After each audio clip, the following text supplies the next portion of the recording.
जय हिंद मेरे प्यारे दोस्तों।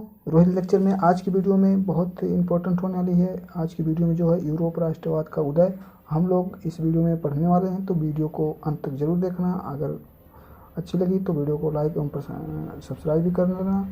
तो चलते हैं, वीडियो को स्टार्ट करते हैं। तो देखते हैं, पहला है जो है राष्ट्र राज्य का उदय हम लोगों को आज पढ़ना है, तो इसी टॉपिक पर हम लोग चर्चा करेंगे।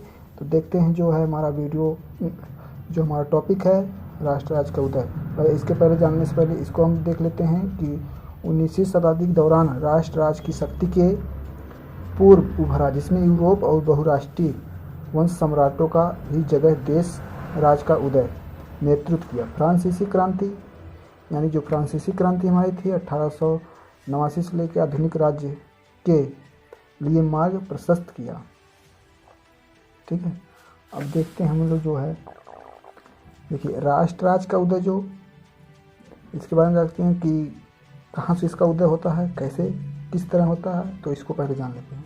देखिए, फ्रांसीसी क्रांति ने पुराने राजशाही आदेश पर सवाल उठाया और एक लोकप्रिय राष्ट्रवाद के विकास को प्रोत्साहित किया। एक संयुक्त समुदाय के रूप में राष्ट्र पर बल देने के लिए फ्रांसीसी क्रांति ने पितृभूमि नागरिक और फ्रांसीसी लोगों के बीच एक नया फ्रांसीसी ध्वज जैसे नए विचार प्रस्तुत किए।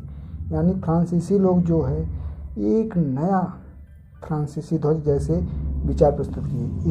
इसने सभी नागरिकों के एक समान कानून के साथ केंद्रित प्रस्तावित प्रणाली की शुरुआत की। यानी कि जो नया फ्रांसीसी जो आया, उन्होंने एक नया जो फ्रांसीसी आया, उन्होंने सबके साथ एक समान कानून व्यवस्था प्रणाली बनाई उन्होंने।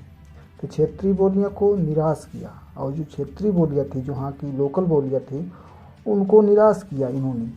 और एक पेरिस एक जगह है, स्थान है, उसको पेरिस के नाम से बोलियाँ लिखी जाने वाली फ्रांसीसी देश की एक समान भाषा के रूप में स्वीकार किया गया। यानी कि जो पेरिस है, वहाँ की बोलियाँ फ्रांसीसी में उसको स्वीकार किया गया कानून में। तो जो हाँ लोकल की भाषा थी उसको निराश कर दिया गया था। ठीक है, अब देखते हैं जो नेपोलियन संहिता क्या है। नेपोलियन संहिता, जो नेपोलियन फ्रांस के लोकतंत्र को नष्ट कर दिया। जो नेपोलियन था वो फ्रांस के लोकतंत्र को नष्ट कर दिया, लेकिन इसमें फ्रांस प्रशासनिक क्षेत्र को क्रांतिकारी सिद्धांतों को समावेश किया, जिसमें पूरी व्यवस्था कुशल बन सके। यानी कि जो फ्रांस के लोकतंत्र था, राजा वजा का वो लोकतंत्र था, उसको नष्ट कर दिया, लेकिन प्रशासनिक क्षेत्र क्रांतिकारी सिद्धांतों को समावेश किया। यानी कि वहाँ जो कानून व्यवस्था थी उसको समावेश किया। नेपोलियन ने 1804 ईस्वी को नागरिक संहिता दी।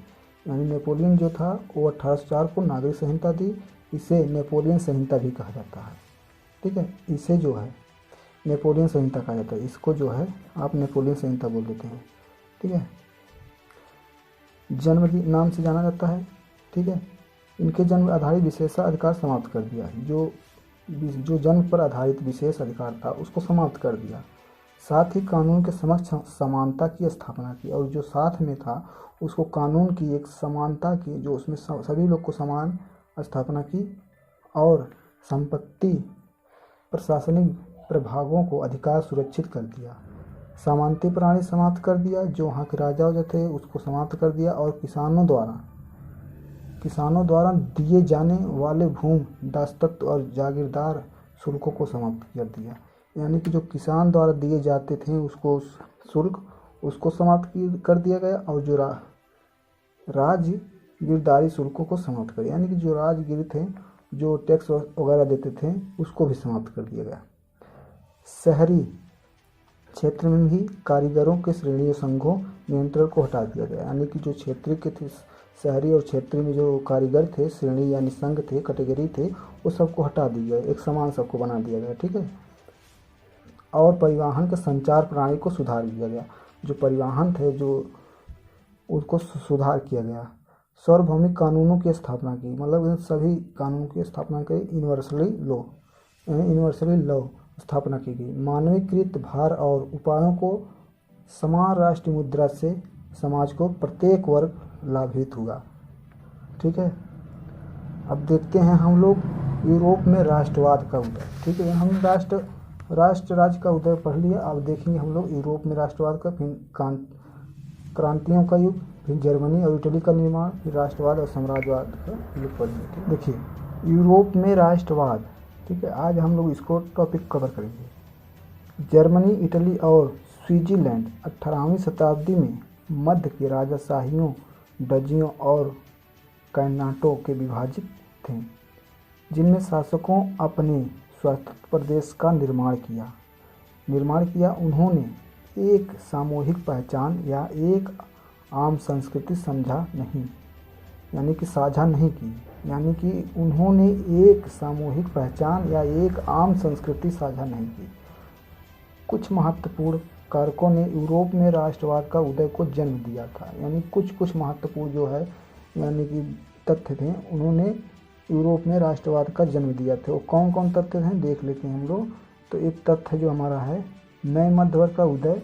जब वो उदय हुआ तब राष्ट्रवाद की उदय की संभावना बढ़ी। उदारवाद की विचारधारा पर प्रसार, रूढ़िवाद की नई भावना, विनय की संधि, क्रांतिकारियों का उदय। ये जो 4 तत्व हैं, इन्होंने जन्म लिया और तब जाके यूरोप में राष्ट्रवाद का उदय हुआ।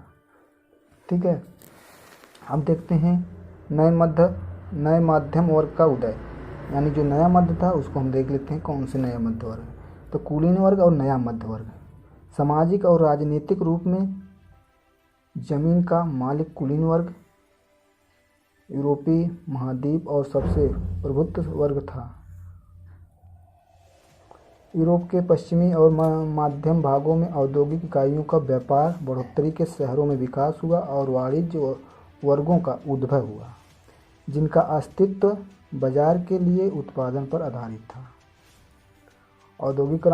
औद्योगिकरण के कारण नए समाज समूह श्रमिक वर्ग के लोग और मध्यम वर्ग के जैसे उद्योगपति, व्यापारी और सेवा के क्षेत्र में अस्तित्व में आए। कुलीनों को प्राप्त विशेषाधिकार समाप्ति के पश्चात शिक्षित और उदारवादियों के माध्यम राष्ट्रीय एकता का विचार लोकप्रिय हुआ। National unity